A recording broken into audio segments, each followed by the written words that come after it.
Me friends and ఫ్యామిలీతో సరదాగా బయటకు వెళ్ళటానికి కారు లేదా అయితే వెంటనే ఈ నెంబర్కి కాల్ చేయండి.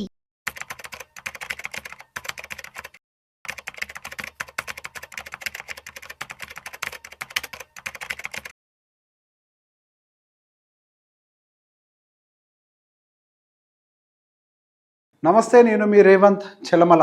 సో ఫైనల్గా ఇయర్ ఎండ్కి వచ్చేసాం. Time to tax filing.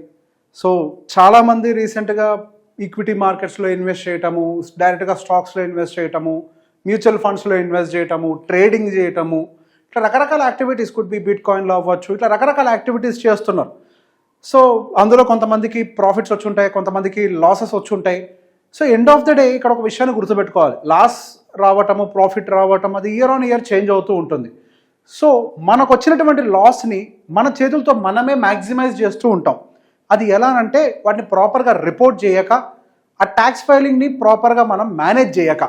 So ఈ ట్యాక్స్ ఫైలింగ్కి సంబంధించి పూర్తిగా కాకపోయినా ఒక బేసిక్ ఐడియా, సో దట్ మీకు ఆ ఎలిమెంట్ చూస్తే అరే ఇది ఒక పాయింట్ ఉంది కదా, let us approach CA and ask them అనే అంతవరకు మీకు కనీసం బేసిక్గా ఒక ఐడియా వచ్చేలాగా. సో బేసిక్ ఈ ట్యాక్స్ లాస్ హార్వెస్టింగ్ అనేది ఎలా వర్కౌట్ అవుతుంది, సో ఎందులో వచ్చిన లాస్ని మనం ఎక్కడ చూపించచ్చు, అవి ఎంతవరకు ఉపయోగపడుతూ ఉంటాయి. సో కొన్ని ఎగ్జాంపుల్స్ తోటి I will try to explain. So we have different categories of incomes. So బేసిక్గా మనకి శాలరీ నుంచి ఒక ఇన్కమ్ రావచ్చు, అండ్ దాంతోపాటుగా హౌస్ ప్రాపర్టీ ఇన్కమ్ అంటే రెంటల్ ఇన్కమ్ ఇట్లాంటివి అని రావచ్చు. నాన్ స్పెక్యులేటివ్ బిజినెస్ ఇన్కమ్ అంటే FNO ట్రేడింగ్ అని ఇట్లాంటి కొన్ని ఉంటాయి మనకి బిజినెస్, ఇట్లాంటివన్నీ కూడా మనకి నాన్ స్పెక్యులేటివ్లోకి వస్తాయి. స్పెక్యులేటివ్ బిజినెస్ ఇన్కమ్స్ లైక్ మనకి బెట్టింగ్లు అవ్వచ్చు, లేకపోతే ఇంట్రాడే స్టాక్ ట్రేడింగ్ అవ్వచ్చు, ఇవంతా కూడా కొంతవరకు మనకి స్పెక్యులేటివ్ బిజినెస్లోకి వస్తాయి. And long term capital gains అని ఉంటాయి. అంటే మనకి 12 months దాటిన తర్వాత ఈక్విటీ మార్కెట్స్లో మనకి ఏవైతే ప్రాఫిట్స్ ఉంటాయో వాటిని లాంగ్ టర్మ్ క్యాపిటల్ గెయిన్స్ కింద పరిగణిస్తాం కదా, అవి. అలానే ఏదైనా ప్రాపర్టీ లాంగ్ టర్మ్లో అమ్మినప్పుడు వచ్చేటువంటి ప్రాఫిట్స్ అయి ఉండొచ్చు, అవన్నీ కూడా లాంగ్ టర్మ్ క్యాపిటల్ గెయిన్స్లోకి వస్తూ ఉంటాయి. అండ్ నెక్స్ట్ మనకి షార్ట్ టర్మ్ క్యాపిటల్ గెయిన్స్ అని ఉంటాయి.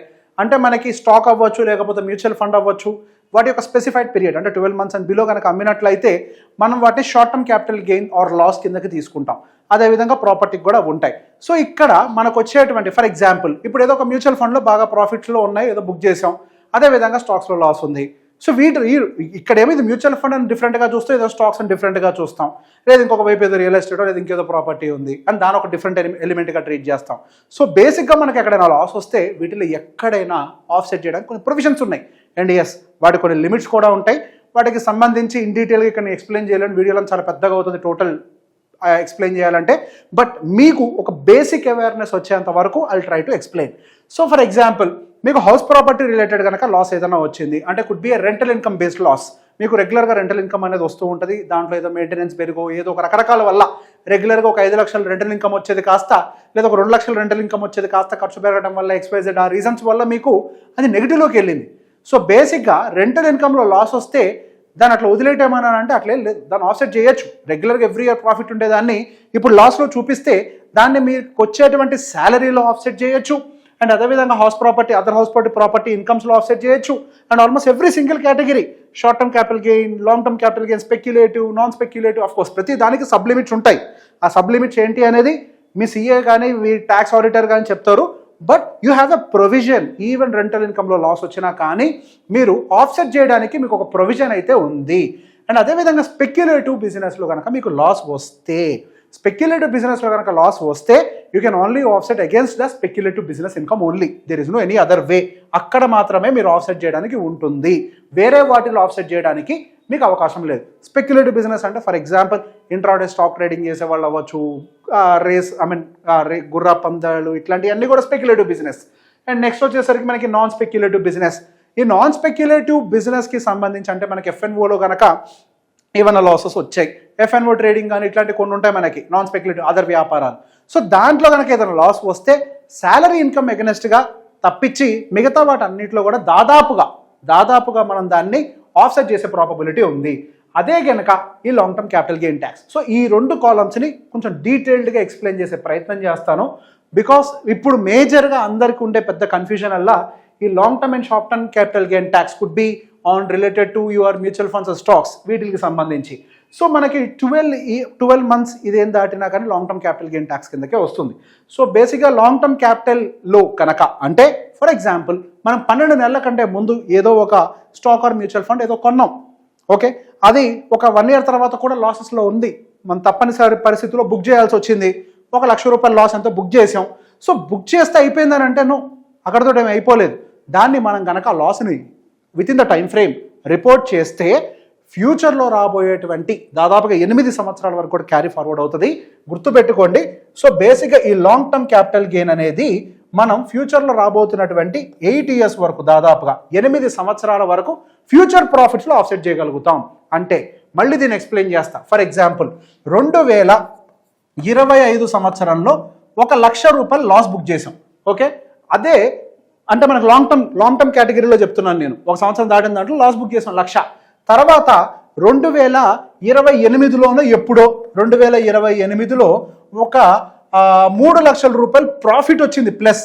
ఇదేమో ప్రాఫిట్ వచ్చింది, ఇదేమో లాస్ వచ్చింది. ఇది గుర్తుపెట్టుకోండి, ప్రాఫిట్ అండ్ లాస్ వచ్చింది. సో ఇప్పుడేం చేస్తాం మనం సహజంగా, ఇక్కడ 3,00,000 ప్రాఫిట్ వచ్చింది కదా, 1.25 lakh మైనస్ చేయండి, బ్యాలెన్స్ దానికి 12.5 కట్టండి. నో. సో బేసిక్గా ఈ లాస్ని కూడా దీంట్లో ఆఫ్సెట్ చేయొచ్చు.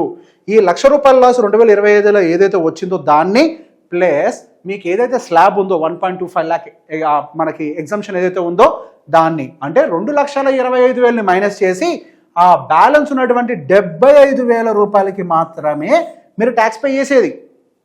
ఇప్పుడు కనుక మీరు ఈ ₹1,00,000 కనుక రిపోర్ట్ చేయకపోయి ఉండుంటే ఈ 1,00,000కి కూడా మీరు ట్యాక్స్ కట్టాల్సిన పరిస్థితి వచ్చుండేది. సో ఎప్పుడైనా సరే దీనికి ఉన్నటువంటి ఒకే ఒక థంబ్ రూల్, మీరు ఎటువంటి పరిస్థితులైనా సరే మీకు వచ్చేటువంటి లాసెస్ని ఖచ్చితంగా రిపోర్ట్ చేయాలి. రిపోర్ట్ చేయకపోతే మీరు దాన్ని తీసుకోవడానికి, అంటే దాని యొక్క అడ్వాంటేజ్ని తీసుకోవడానికి మీకు అవకాశం ఉండదు. అండ్ నెక్స్ట్, సో బేసిక్గా ఇక్కడ ఇంకొకటి short term capital gain tax. So short టర్మ్లో కూడా లాసెస్ వస్తాయి. అంటే మనం స్టాక్స్ అనేవి ఒక 6 months 4 months క్యారీ చేస్తాం, లాస్ ఉందని అమ్మేస్తూ ఉంటాం. సో ఇదంతా కూడా short term category. Even mutual fund కూడా బిలో 12 monthsలో అమ్మేసినా కానీ దాన్ని షార్ట్ టర్మ్ లాస్ అనే అంటాం.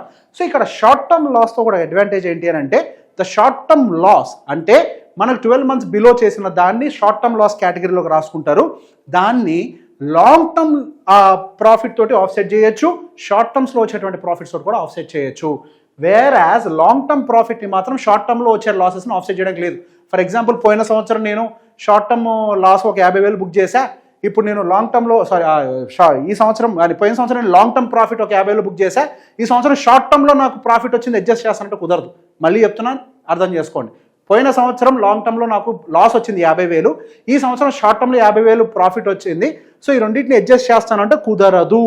సో లాంగ్ టర్మ్ని లాంగ్ టర్మ్ తోటి అడ్జస్ట్ చేయగలుగుతాం, షార్ట్ టర్మ్ని మాత్రం షార్ట్ టర్మ్ తోటి లాంగ్ టర్మ్ రెండింటితోటి అడ్జస్ట్ చేయగలుగుతాం. సో దీని అర్థం కాకపోతే రివైండ్ చేసుకొని మళ్ళీ చూడండి. మళ్ళీ ఇక్కడ ఒక లెక్కతోటి మీకు ఎక్స్ప్లెయిన్ చేసే ప్రయత్నం చేస్తా. 6 నెలల పాటు ఏదో ట్రేడ్ చేశారు. ఎప్పుడు 2023 సంవత్సరంలో మీరు షార్ట్ టర్మ్లో ఏదో 6 నెలలు ట్రేడ్ చేసి సేమ్ అంతే ₹1,00,000 లాస్ని బుక్ చేశారు.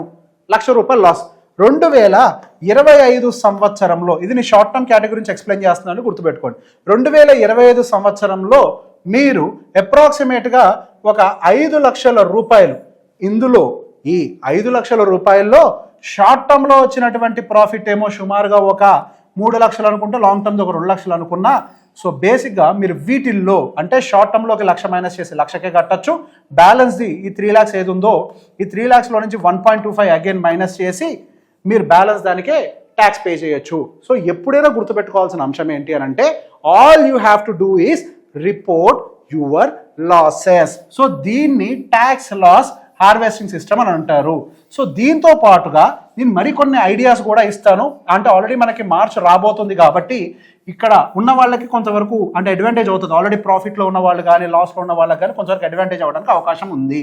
సో ఫర్ ఎగ్జాంపుల్ మొన్నటిదాకా మార్కెట్స్ అన్ని బులిష్గా ఉన్నాయి, చాలా ప్రాఫిట్స్ వచ్చి ఉన్న వాళ్ళు ఉన్నారు కాబట్టి, సో అటు మ్యూచువల్ ఫండ్స్లో కానీ లేకపోతే కుడ్ బి స్టాక్స్లో ఉన్న వాళ్ళు కానీ, స్టాక్స్ అంటే ఈ మధ్య కొనాలండి ఇప్పుడు బుక్ చేస్తే లాస్ వస్తుంది, ఇదంతా తీసి పక్కగా పెట్టండి, ఇదంతా సోది.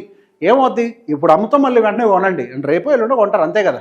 ఈరోజు ప్రైస్కి రేపు ప్రైస్ ₹1 తేడా ఉంటూ ఉండొచ్చేమో అంతే. సో బేసిక్గా ఆల్రెడీ మీకు మంచి ప్రాఫిట్స్ని ఈ సంవత్సరం బుక్ చేశారు. సో బేసిక్ ఇయర్ ఎండ్ కాబోతోంది, ఒక ₹5,00,000 ప్రాఫిట్ ఎంతో బుక్ చేశారు అటు మ్యూచువల్ ఫండ్స్ అండ్ స్టాక్స్ అన్నింటిలో కలిపి. సో ఇంకొన్ని స్టాక్స్ క్యారీ చేస్తున్నారు. అవి ఆల్రెడీ ఒక 2 lakhs రూపీస్ నెగిటివ్లో ఉన్నాయి. సో మీరు మార్చ్ మిడ్ వరకు ఎప్పటి వరకు చూసి ఈ 2 lakhs లాస్ని బుక్ చేసేయండి. బుక్ చేస్తే ఏమవుద్ది, మీ 5 లక్షల ప్రాఫిట్ కాస్త 3 లక్షల్లోకి పడిపోద్ది.